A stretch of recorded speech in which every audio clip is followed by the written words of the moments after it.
Boldwood presents A New Dawn for the Mill Girls, written by Chrissie Walsh and read by Charlie Sanderson. Chapter 1. Almondbury, West Yorkshire, April, 1897. Crash. The sound of breaking glass echoed in the stillness of the night.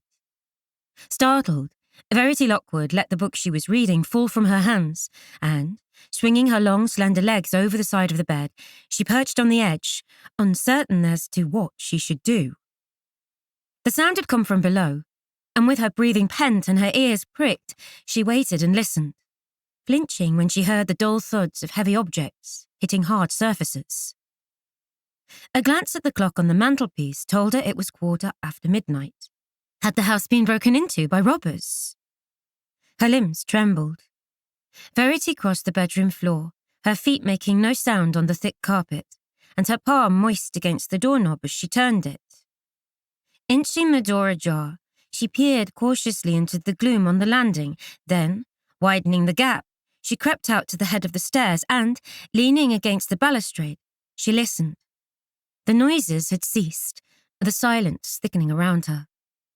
Earlier in the week, she had returned to live with her father at Farview House in Almondbury, the house where she had been born 21 years ago, and that had intermittently been her home in between boarding school and the homes of different relatives.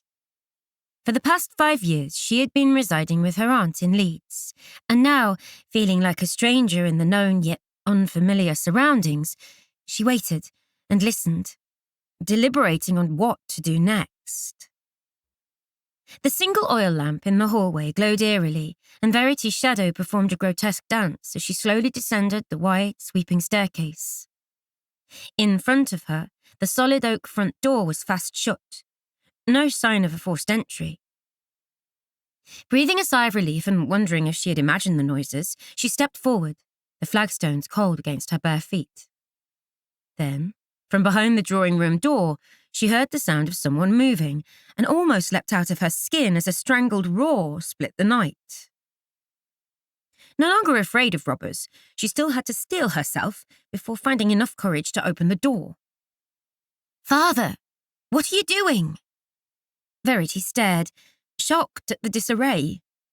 Scattered about the overturned side tables were the remains of a porcelain salver and a carved wooden cigar box, its lid askew and its contents littering the rug. Next to it, its head parted from its body, was a bronze figurine of Queen Victoria. In the hearth were the shattered remains of a large crystal decanter. Jebediah Lockwood swayed on his feet, brandy slopping from the glass in his hand. Blearily, his eyes focused on his daughter, his expression a mixture of puzzlement and surprise, as though he was trying to register who she was. His lips curled into a sneer, and his florid face rutted into a malevolent glare. "What be thee doing here, the great gawky witch?" he snarled. "Bugger off back to bed, and leave me in peace." Smarting at the insult, Verity stood her ground. "You've had too much to drink, Father. It's you who needs to go to bed." Verity's sharp retort took Jeb by surprise. He hadn't expected her to defy him. "Says who?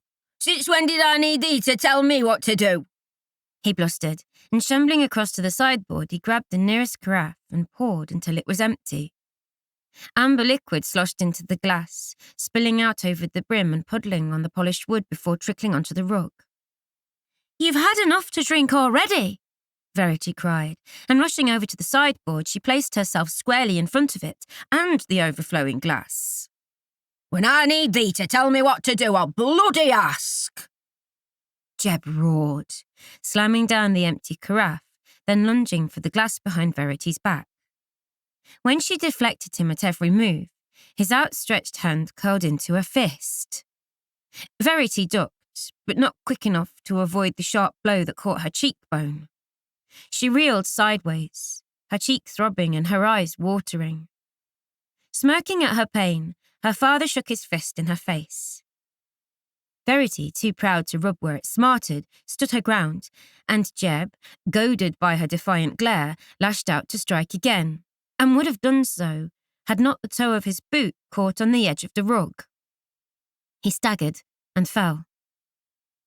She gazed at the heavily set figure sprawled on the floor, a feeling of deep sadness and disgust enveloping her as she watched him flounder.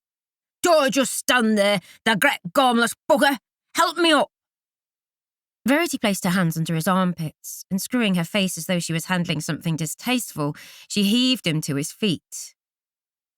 When he was upright, their faces were on a level, and the foul mix of strong tobacco and brandy on Jeb's breath wafted up her nose. She pulled away from him, leaving him swaying and in danger of falling again. Then, assailed by an unexpected urge to prevent this, she put her arms round his thick waist and chivied him across the room, Jeb protesting loudly. Seething with anger, Verity pushed him on the couch. He lay back, snuffling and snorting, his sparse grey hair on end and a stream of spittle snaking its way down his whiskered chin. He looked her up and down and sneered. "It's a good job for me, that's as tall as many a lad and as strapping as a bloody ox," he slurred, sarcasm like treacle on his tongue. "But then there always was a great ugly lump. Pity that I didn't take after the mother. She were..." His bloodshot eyes drooped and his head lolled to one side as he lost consciousness. Hurt by his cruel remarks and shocked by his drunken rampaging, Verity doused the lamps and went back up to her bedroom. Her father hadn't welcomed her arrival, and now, 5 days later, days in which she had seen little of him, he had let her know just what he thought of her. Laid back on her pillows, her eyes closed, she viewed the future with despair. The next morning, Friday, on her way to the dining room for breakfast, Verity peeped into the drawing room. The couch was empty, the wreckage cleared. Clara Medley must have made an early start. Maybe the housekeeper was well used to her master's violent, drunken outbursts and took them in her stride. Verity didn't think she herself could tolerate such dreadful behaviour, but what could she do? It wasn't as if she had any options. She had very little money of her own and nowhere else to live. Shrouded in despondence, she went and sat down at the dining room table. Her father didn't appear for breakfast. When Mrs. Medley served up a boiled egg and toast, she made no mention of the havoc in the drawing room, and neither did Verity. "The Aunt Martha will be joining thee for dinner tonight. She always comes on Fridays," Clara announced as she set down the teapot. "Is there aught else I can get thee?" Verity told her no, and after she had finished eating, she went upstairs to her bedroom. It was a large room, furnished with dated pieces of dark furniture, a walnut wardrobe, big enough to house a family, in which her few garments hung, a blue dress and another in brown, both past their best, and 2 skirts and blouses, also well worn. Only her fine woolen mauve suit seemed to be worthy of hanging in such a space. The dressing table, with 6 deep drawers, most of them empty, housed her underwear and her hairbrushes, ribbons and pins. Her sewing box sat on top. The half-canopied double bed with tables side to side dominated the room, and at its foot, a rattan chest held her best button boots and a pair of grey kid shoes. She had yet to stamp her personality on the room, and as she crossed to the wardrobe and then the dressing table, she was conscious of the air of disuse that the room exuded. Sitting on a low chair by the partially open window that overlooked the front gardens and driveway, she mended the hem of her brown dress, then read her book. At midday, Mrs. Medley brought up a sandwich of cold beef and a cup of tea, and although the weather outside looked inviting, Verity kept to her room until early evening when she heard the sound of cartwheels on the gravel. Aunt Martha had arrived. Verity went down to greet her. In the hallway, she dropped a kiss on her aunt's plump cheek. It smelled of chocolate. Aunt Martha had a voracious appetite for sweet treats. Verity had called on her the day after she had arrived back from her lengthy stay with Aunt Flora in Leeds, and Martha had welcomed her fulsomely, plying her with tea and Madeira sponge cake and telling her how much she had missed her company. Unlike her father, who seemed to be avoiding her. Verity helped her aunt out of her cape and hung up her bonnet before ushering her into the dining room. "Is your father home from the mill, Verity?" "I couldn't say. I've barely seen him since I came home." she thought it wise not to mention the debacle of the previous night. Martha gave a disapproving sniff and sat down at the table. She seemed lost in thought. Verity took her seat, and in the ensuing silence she wondered how her father would greet her when next she saw him. Would he remember what he had said and done last night? She didn't have to wait long to find out. Wheels on the gravel, then the slam of the front door signalled Jeb's arrival. He barged into the dining room, his ravaged face bloated with the excesses of alcohol. "Martha," he barked by way of a greeting as he slumped into his chair at the head of the table. Ignoring Verity, he filled a cut crystal glass to the brim from the decanter on the table, then emptied it in one huge gulp. "You're drinking far more than is good for thee, Jebediah. It'll be the death of ye." Martha Boothroyd's sharp rebuke had little effect on her brother. Jeb filled his glass, his shaky hand slopping dark brown spots of brandy on the white damask cloth. He rubbed at them with his meaty paw. "Mayhap that's why thy business is going down the drain," Martha continued, her sour expression deepening the creases in her fleshy face until her gimlet eyes all but disappeared. "Thee mind the business, and I'll mind mine," Jeb Lockwood growled, his whiskered jowls wobbling with suppressed rage as he slammed his empty glass on the table and reached for the decanter again. In the basement kitchen, Clara was loading a large wooden tray when her husband came in. "Master's back," he grunted. Clara lifted the tray and plodded up the back stairs. In the dining room, she ungraciously plonked platters, tureens and a jug on the table, then asked, "Will that do thee?" "Tell Medley we need more brandy." Jeb poked a finger at the depleted decanter. Clara mumbled something unintelligible and trudged back downstairs. Martha glared at her brother, and sniffing her contempt, she helped herself to 2 succulent lamb chops from the platter, then scooped a more than generous amount of mashed potato from one of the porcelain tureens. Next, she spooned up a liberal pile of greens and a large slice of Yorkshire pudding. "Pass me the gravy boat, Verity," she ordered. Her niece did as she asked, at the same time silently telling herself, "And whilst you, dear aunt, eat yourself to death, and my father hastens his demise with strong drink, I will wither away in Farview House, and neither of you will notice when I'm no longer here." She let her gaze roam the drab room with its faded wallpaper and dusty wood panelling, her eyes settling on her father's face, square-jawed and framed with untidy whiskery sideburns under sparse straggles of greasy hair raked across his balding scalp. Not a handsome man by any means, but then, she thought fleetingly, I'm no beauty. They continued eating, Jeb alternatively sloshing and slurping as he shovelled in food and washing it down with swigs of brandy. Martha sucked noisily at the meat and fat on her chop bones, and Verity, feeling faintly nauseous, picked at her plate, her appetite waning as the tension in the room swelled. "And any roads, who told thee my business were in trouble?"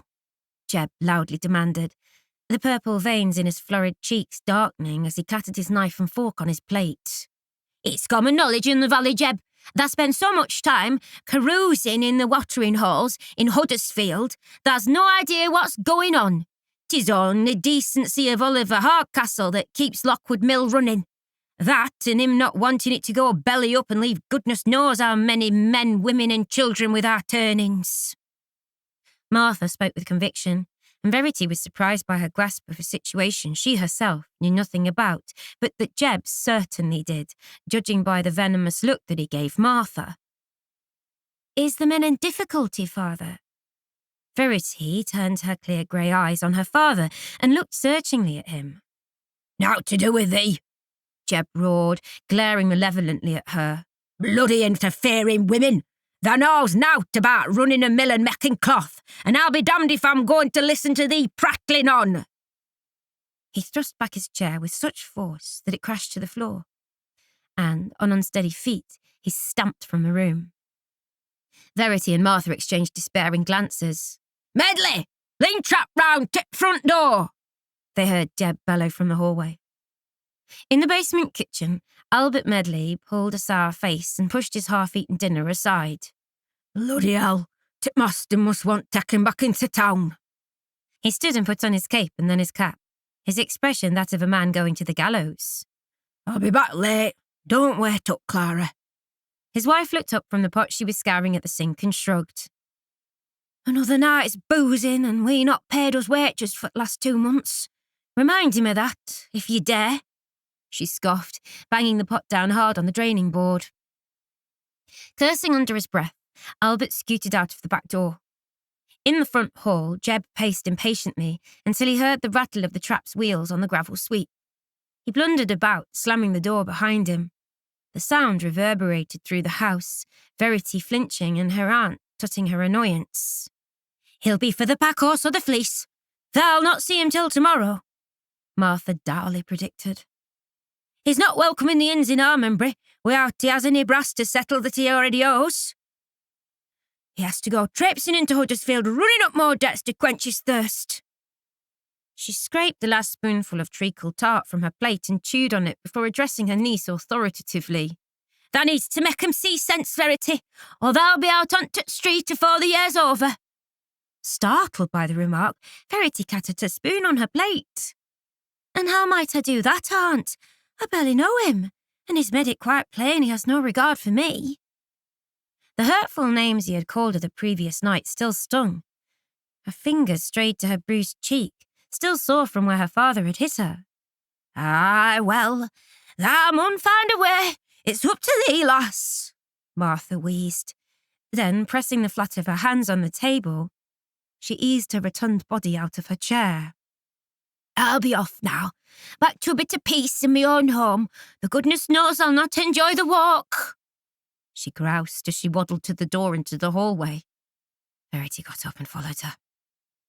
Martha had arrived at Farview House in a trap driven by the local carter and had expected to be driven back home by Medley, but now that Jeb dragged him off to Huddersfield, she felt extremely disgruntled. "That brother of mine is thoughtless beyond words," she grumbled as she donned her black cape and bonnet, widow's weeds she had worn since the passing of her husband, Joseph Boothroyd, some 5 years before. "I'll walk with you, aunt," Verity offered. "The evening air will be refreshing, and I wouldn't want you to have to take the slope unaccompanied." The steep incline that led from her own home to that of her aunt's at the foot of the hill could be taxing enough for an obese woman of Martha's age. "That's kind of you, child," Martha said as she tied her bonnet strings. Verity put on her coat, and together they walked down the short gravelled drive edged with overgrown rhododendrons and straggling daffodils that pushed their golden heads through a tangle of weeds and grasses. Albert had left the rusted wrought-iron gates open, and the two women passed between the tall sandstone pillars topped with eagles, one of them missing its head, and out into the road, ready to make the descent. Farview House stood at the top of a hill of the same name in the village of Armonbury, some 2 miles from Huddersfield town. It had been built in the 1790s by Jeb's grandfather, Ezra, about the same time as he had founded Lockwood Mill, a cloth manufactory at Aspley Wharf on the banks of the fast-flowing River Colne. A substantial mansion with 4 reception rooms and bedrooms above, and a basement kitchen and stores below, it dominated the landscape, just as Ezra had intended it should do. But now the paintwork on the doors and the windows was peeling, and the gardens a wilderness. Verity proffered Martha her arm, her aunt leaning heavily on it as they descended the steep slope at a steady plod. Short of stature, the top of Martha's head barely reached her niece's shoulder. Below them, the lights of the village gleamed softly in the twilight, and in the distance, wisps of black smoke spiralled up into the darkening sky from the mill chimneys, their fires damped for the night. "Thou'll need to get a grip on thy dad's spending, else he'll end up in the debtor's court," Martha panted, as, yet again, she attempted to make Verity share her concern. "'Tis a pity thou doesn't have a rich husband lined up to bail him out." Verity snorted at the idea. "I've no intentions of marrying simply to help father out of the hole he's dug for himself. He's done little for me in the past." "Aye, that be true." Martha's voice was heavy with regret. "How long is it that he's been neglecting the mill?" "Too long. But then he never did care for it, nor his father afore him. They're not cut from the same cloth as thy great-grandfather Ezra. He worked his fingers to the bone to make a profit, but your grandfather, Amos, expected to live off it without doing a hand's turn. And your father's no different. It can't go on forever, and soon there'll be naught left to be had." "What do you think I should do, Aunt?" Anxiety coloured Verity's words. Martha sighed heavily. "I've no idea, child. Short of stitching his lips together or getting him to sign the pledge, I don't think there's aught you can do about your father. But it would be a shame to see Lockwood Mill go out of business." They were now at the foot of the incline, and a few more paces brought them to Martha's house. Not as grand as Farview, it was larger than its neighbours and had been in Martha's late husband's family for 3 generations. She lived alone, and with the help of a woman who came in to cook and clean each day, she was content to spend her days sitting with her feet up, nibbling biscuits and drinking tea. Every Friday evening, she ventured out to take dinner with her brother, and now that her niece was back home, she had been looking forward to the occasion. Sadly, it had turned out to be less than pleasant, and Jeb was to blame for that. He had always been a boozer, but of late, his desire for strong drink had got out of hand, and now the rumour about the mill being in difficulties had her fearing for his and Verity's future if the gossip turned out to be true. "Will thou come in, lass?" Martha asked as she turned the key in her front door. "Just for a minute, Aunt. I'll see you settled, then I'll be off." Verity had no desire to listen to her aunt denigrating her father, not that he didn't deserve it. He did, and more. It saddened her to think that she felt no affection for him, or he for her for that matter, but to stay and listen to her aunt would only make her feel more miserable than she already did. The lamps lit and a cup of tea made, Verity set out a plate of cakes and biscuits, and with her aunt sitting comfortably in her own parlour, she bade her good night and began to make her way back to Farview House. Halfway up the hill, she paused and leaned against a low stone wall as she gazed into the distance, musing on her Aunt Martha's words. Verity knew nothing about Lockwood Mill and Jeb's business affairs. However, she did know that if she were to make anything of her future, she had to get her life in order, because it seemed as though for the past 21 years it had been far too haphazard, and she simply a pawn in a game. She was Jeb and Layla's first child, born in 1876, and in the 5 years that followed Verity's birth, Layla had borne 3 sons, 2 stillborn, and 1 that had lived but a few months, each one taking its toll on her declining health. A lengthy bout of consumption had eventually caused her death when Verity was 14. It had been Clara Medley who had nursed and raised the very young Verity, and Verity had never been given the opportunity to properly get to know her mother. Shortly after her 7th birthday, Jeb had sent Verity off to a boarding school in Headingley, a village on the far side of Leeds. She had liked the Mrs. Dowling and enjoyed her lessons. She was a quick learner. But Dowling's Academy for Girls, being some 20 and more miles from Almondbury, she only came home during the school holidays, and sometimes not even then, Jeb having notified the Mrs. Dowling that it was inconvenient. She had accepted these unusual arrangements as only a child can, and if Layla was in residence at Farview House, and often she was not, for on her doctor's advice she spent the greater part of each year in Cornwall, the air being cleaner there, it was left to young Verity and Clara Medley to nurse her the best they could. Clara attended to her daily needs, and Verity attempted to form a relationship with her mother. She sat reading to her or listening to snippets about her mother's life before she had married Jeb. Hearing her mother's brief reminiscences, Layla had neither the strength nor the inclination to indulge in lengthy conversations. A more mature Verity became aware that her mother regretted the marriage. It seemed to her that her parents' marriage had been an unhappy one, to say the least. Verity couldn't help but notice how unconcerned Jeb had seemed with regards to his sick wife. He rarely spent any time with her, or showed her any sympathy. This did not surprise Verity.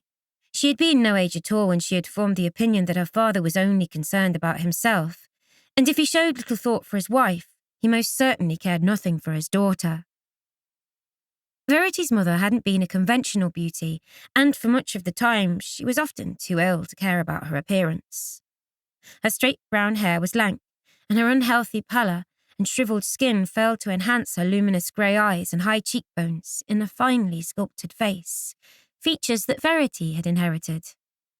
More than once, Layla had intimated that she had brought a considerable amount of money into the marriage, and Verity wondered if that was what had attracted her father.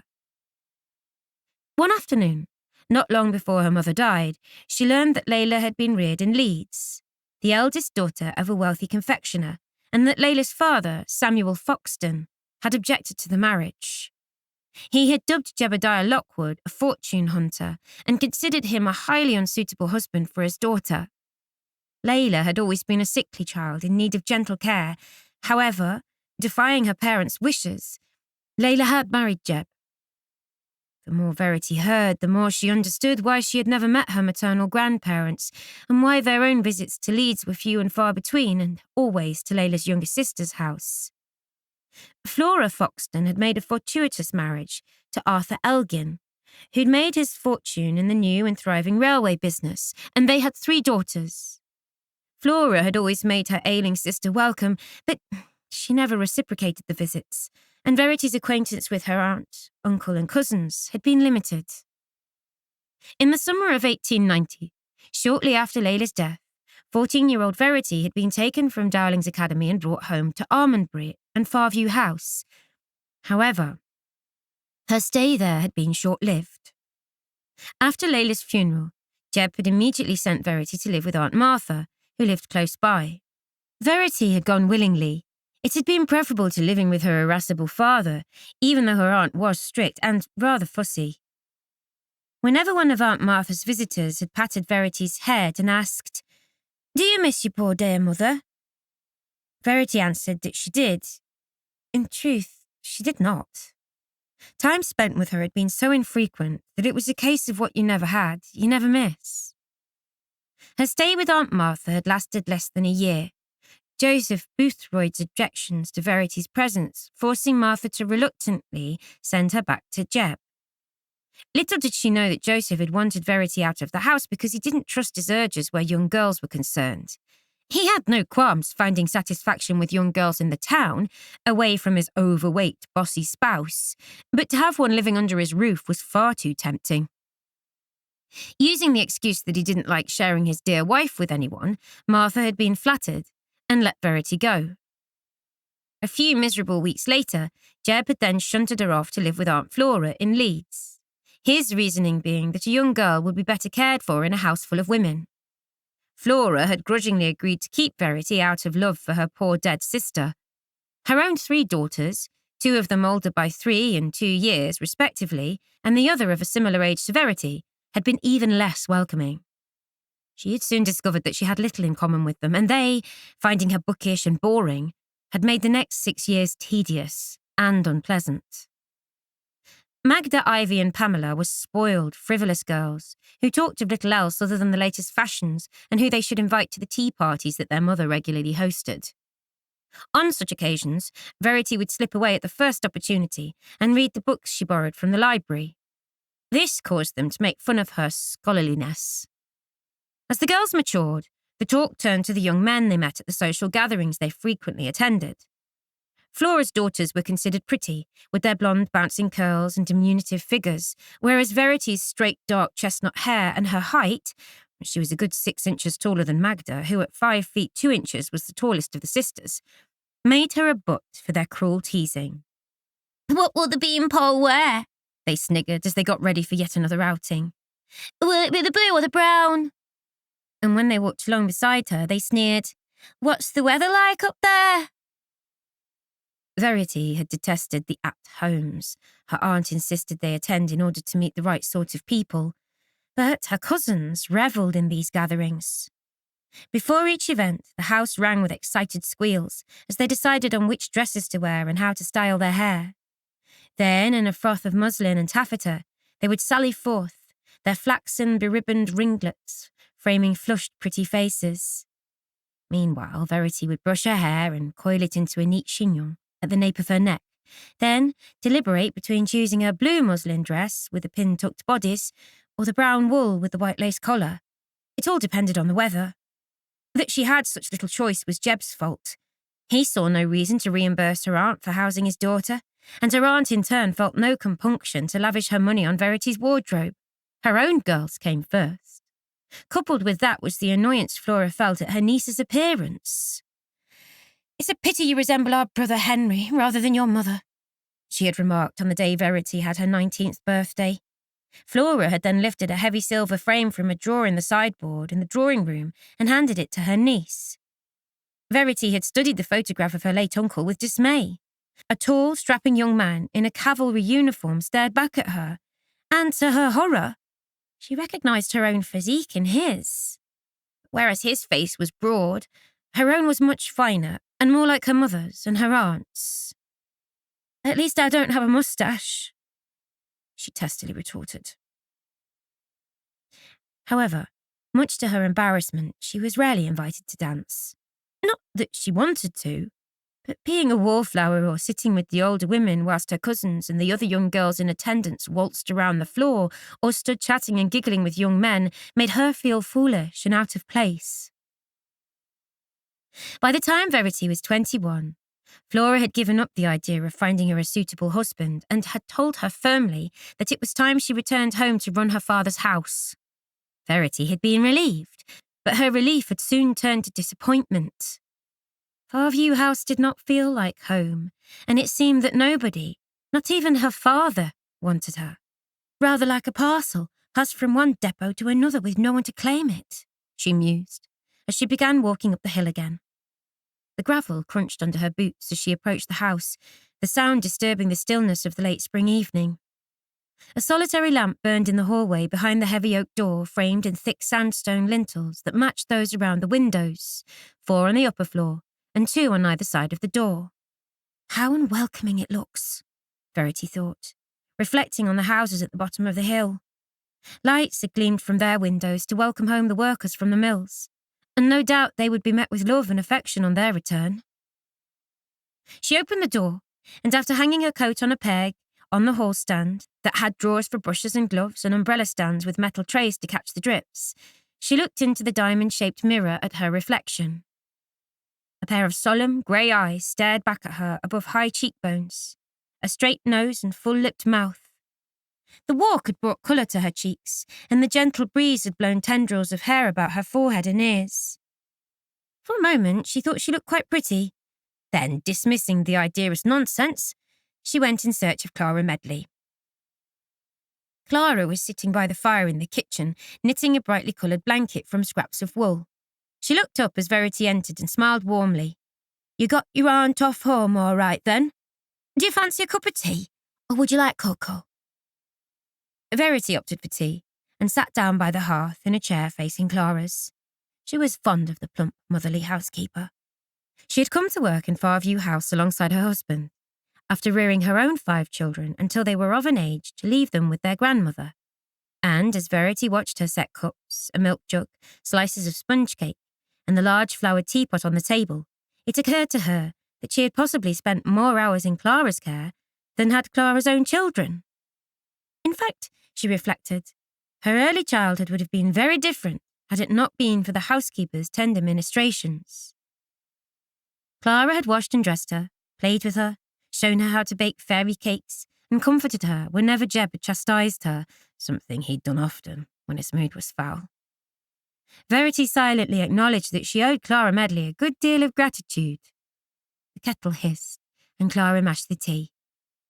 As she waited for it to brew, she commented on the fine weather and asked had Verity enjoyed the chops that they had eaten for dinner.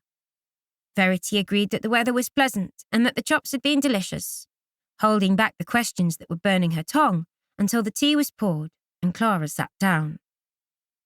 "Mrs. Medley, have you heard any gossip about Lockwood Mill lately?" Clara set down her cup and pursed her lips as she deliberated on how to respond. "Why would they be asking such a thing?" she queried. "Over dinner, Aunt Martha made mention of the mill being in trouble. Father bawled her out, but my aunt really did seem concerned." Clara frowned.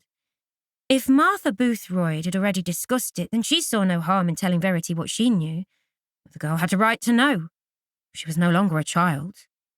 "Well, Miss Verity, there's them that say the master's laid off so many workers that production is down, and that Oliver Hardcastle has his work cut out to keep the mill running.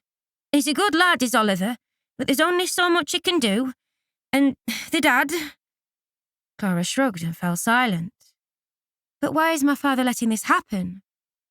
Verity was truly puzzled. Surely he must see that he needs a full workforce if the mill is to produce the cloth he sells, else he'll go out of business. Clara gave a nervous little cough. It's something to do with paying the workers, miss. The more folks that work in the mill, the bigger the wage bill. You mean he's cutting corners by reducing the number of people he employs to save on his expenditure? And does he expect them to produce the same amount of cloth? Something like that, miss. Clara's face creased in consternation. She didn't like the way this conversation was going, and if any word of it got back to Jeb Lockwood, she and her husband would be for the high road. Would you like more tea and another piece of cake? She asked by way of a diversion. But Verity wasn't prepared to let the matter drop. And is he doing this because his funds are low? She persisted. Clara caved in. Oh, tell it, she thought. The lass'll find out soon enough. That could be the way of it, miss. Me and Medley haven't been paid for this last couple of months. Not that I'm complaining, because we get us keep, and I'm sure he'll settle with us as soon as he can, she hastened to add, afraid that her tongue had got the better of her. That's shocking. Verity's angry retort made Clara even more anxious. Please, Miss Verity, don't be mentioning any of this to Master. I was speaking out of turn, and it's nothing for thee to worry thee head about. She made a show of looking at the clock on the mantel. It showed 9:15. Hey, is that the time already? And me, with all sorts of things to do before Bert gets back. Looking flustered, she got to her feet.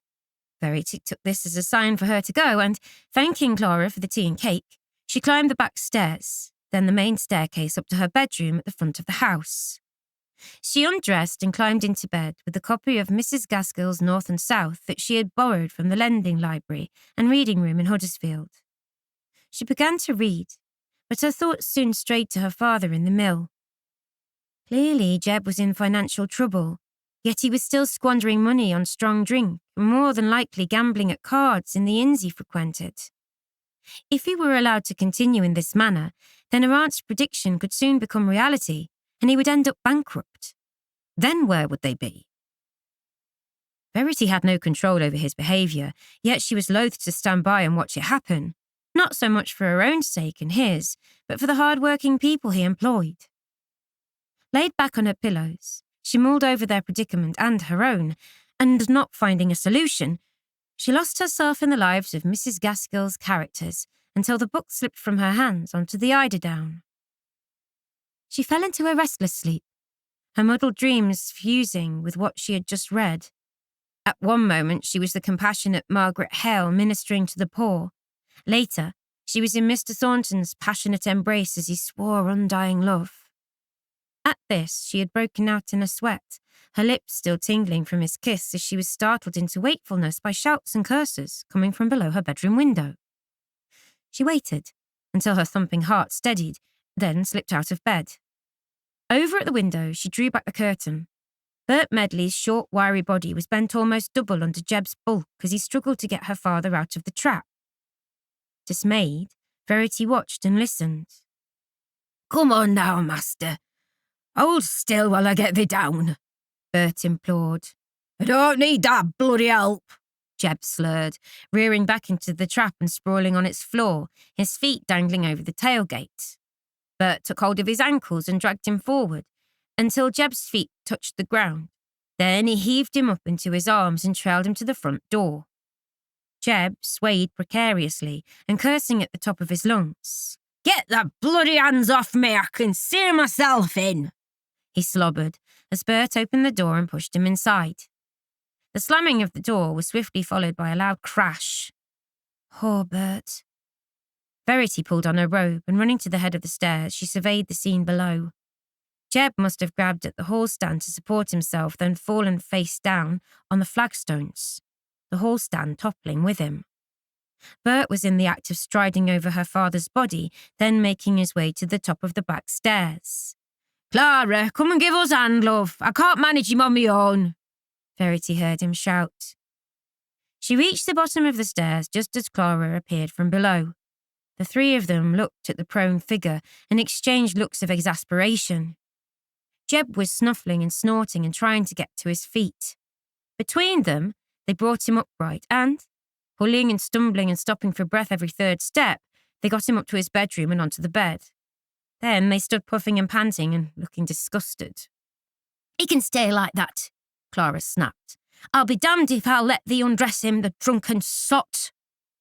Jeb began snoring, the guttural sound making Verity feel sick. "How often do you have to do this?" she asked, as they left the room and made their way back to the kitchen.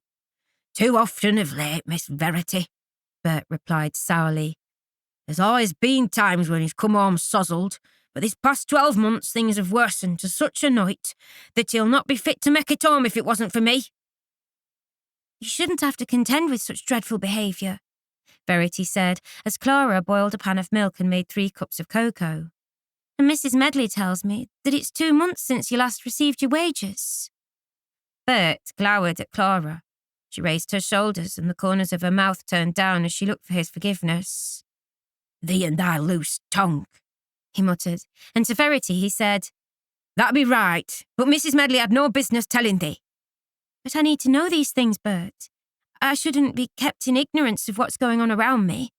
I must take some responsibility for the running of the house, and if my father's too negligent to do it, then it's up to me to put things right." She set down her empty cup. "I'll have words with him tomorrow." "Tha's beating a sticky wicket, miss. He'll not listen to nobody." Bert sounded at the end of his tether.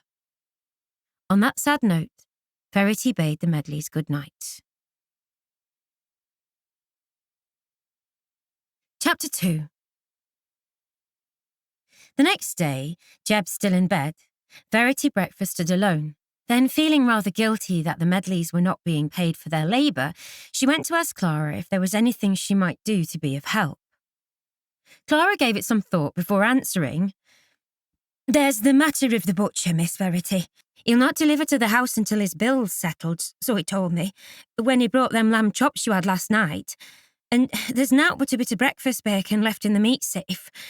Maybe I could go into town and get some for tonight's dinner. But mind, don't go to Lionel Berry's, go to Mitchell's. They don't know us there." "Are you suggesting I go and buy the meat on credit, Mrs. Medley?" "I am, lass. That's if we're to have out decent to eat. Your father'll cause a right stink if there's no meat with his dinner." "Then I'll go to Mitchell's and pay for it out of my own money. I have a little bit put by that Aunt Flora gave me when I turned 21. What should I buy?" Clara seemed taken aback by Verity's offer. Miss, I shouldn't have to spend the birthday money on a parcel of meat, but..." She tapped her fingertips against her lips. "A pound of stewing steak'll do. I can make a meat and tatty pie. Mind you, that'll empty the flour crock and use up the last of the lard. Still, it'll keep the master happy." Verity sniggered. "Yes, we must keep him happy at all costs, even if he doesn't give a jot about our happiness, or anyone else's for that matter," she said, thinking of the mill hands who had lost their wages when he'd laid them off. "Is there anything else I should get?" "No, we've plenty tatties left from the last crop Bert planted, and have a jar of pickled red cabbage I put down at the end of last season, so that should do nicely." "Then I'll be off, Mrs. Medley. I have to call at the library to exchange my books." Dressed in her one good coat made from light grey flannel, Verity began her descent down Farview Hill, her books in the wicker basket swinging on her arm.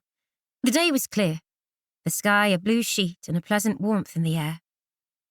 To her right, in the distance, she could see Castle Hill, a high hill that dominated the landscape and looked down on lush green fields bounded by low stone walls and clusters of cottages and hamlets, some with a church or large hay barns on small farms. Over to her left and further afield was a panoramic view of Huddersfield town, its mill chimneys towering over huge blackened buildings, factories, houses and shops. Beyond them rose the hills that were part of the Pennine chain. The hedgerows on either side of the slope down which she walked were in full bloom, with colt's foot, celandine and yellow gorse, pauper's gold, Clara had called it when she had taken a young Verity to the shops in the village. They were a pretty sight and did much to raise Verity's spirits. At the foot of Far Hill View, she came to Aunt Martha's house, and continuing on along the tree-lined lanes, she came to Westgate and All Hallows Church. its tall clock tower and medieval architecture serene amongst a backdrop of tall trees. Across the road was Wormold Hall, its ancient Tudor boarding stark black and white. And next to it, the Woolpack Inn, the public house where her father had worn out his welcome, so Aunt Martha had said.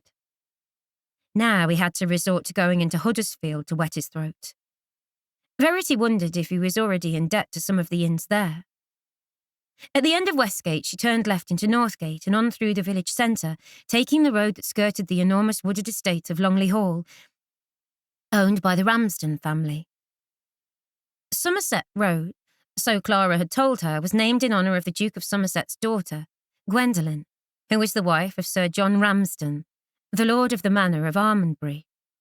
It was also the better route into the town, the alternative being the exceedingly steep incline called Almondbury Bank, and Verity walked easily down its gently sloping descent. The nearer she came to Huddersfield, the more aware she became of the smells that the thriving woolen and worsted industry emitted. A greasy stench of wet wool sharpened by the stink of chemical dyes and overladen with the reek of soot that spewed from the towering chimneys. The soil in the Colne Valley, being thin and infertile and no good for crop farming, had forced the inhabitants to seek other means of making a living, and so, for the past 800 years, the people had taken to grazing sheep on the land. The water that snaked its way through the surrounding hills and moorland, then into the rivers, was free from limestone and soft, and as water was a necessity in the cleaning and finishing processes involved in making woolen cloth, it was ideal for production, and the industry had thrived. At the end of Somerset Road, Verity walked along Stords to Shorefoot, where a massive weir on the River Colne provided a head of water that fed the mills along its banks. Their prosperity relied on the river. Stopping to watch the rushing cascade, Verity reflected on her feckless father and the problems at Lockwood Mill. Then she crossed the bridge, passing by Aspley Basin with its wharves and warehouses on the canal banks. Now she could see her father's mill, small in comparison to the huge edifice of Brearley's mill that dwarfed many of the others in its proximity.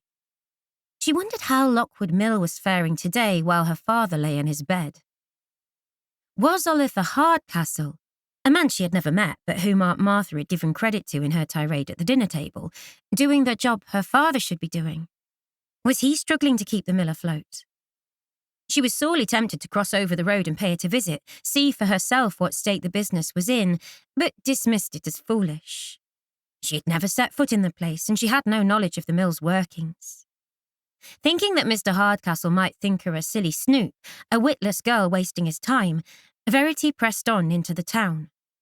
When she reached Kirkdale, she had to slow her pace.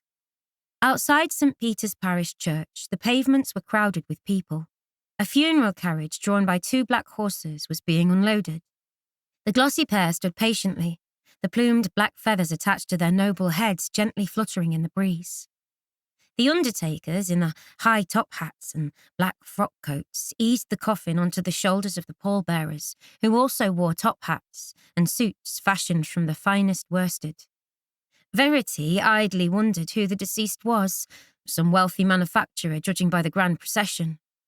The chief mourners trooping behind the coffin into the church were expensively and fashionably dressed, but a large number of poor, shabby people were also there to pay their respects. The men pulling off their flat caps, and the women lowering their eyes and drawing their shawls closer round their shoulders as the coffin was carried into the depths of the church.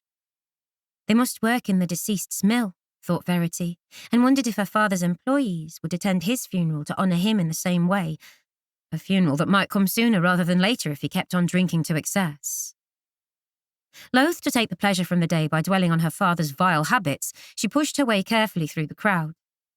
Up ahead, she saw the sign for the Packhorse Tap. Was that where her father had taken his surfeit of drink the night before? She turned the corner into Cross Church Street, surprised to find that the pavement on one side of the street was blocked with debris. Next to the Sun Inn, another ancient building had been demolished to make way for a newer establishment and had resulted in part of the Sun Inn collapsing. A chaotic jumble of curtains, pictures, carpets and clothing, iron bedsteads, furniture and broken floorboards lay in the street. Verity's heart went out to the owners whose possessions now littered the street. They had suffered the loss of all their belongings, and she paused to stare at them. Would she and her father soon lose all that they had? It didn't bear thinking about. So she moved on, stopping now and then to window shop the wide variety of goods on sale.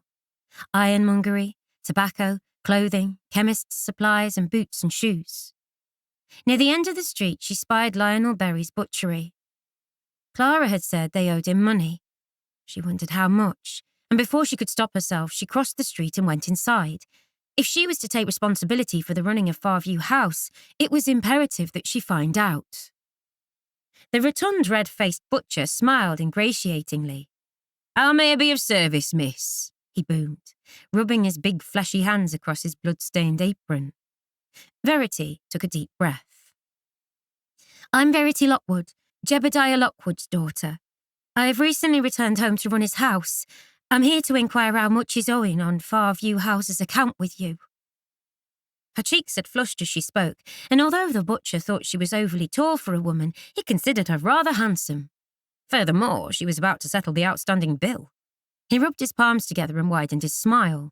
"Pleased to make your acquaintance, Miss Lockwood. I'll just go and get my invoice." He shambled into the back of the shop, returning with a greasy piece of paper. He handed it to Verity. Her heart sank when she read the outstanding amount. "You'll find it all correct and proper, Miss Lockwood," the butcher said. £3, 9 shillings and 8 halfpenny, as of last week. He coughed discreetly. "Outstanding sum 3 months, Miss Lockwood." I will settle the account first thing Monday morning," she said, saddened that the money in her purse would not cover the bill and leave her with enough left over to buy the goods Mrs. Medley had requested. Lionel Berry's smile slipped. "If that says so, Monday morning it is then. I'll look forward to it," he growled. And not looking at all convinced, he bade Verity good day and turned to serve a customer whose coins already clinked in her hand. Cloaked in shame, Verity left the shop and hurried into the street, almost running until she came to King Street. A tram came clanking down the middle of the thoroughfare, sparks flying from the iron rails, and Verity waited for it to pass before crossing to the other side. The pavements were busy, it being a Saturday, and housewives in shawls and clogs with baskets on their arms and children hanging onto their skirts hurried up King Street, then into a lane leading off it.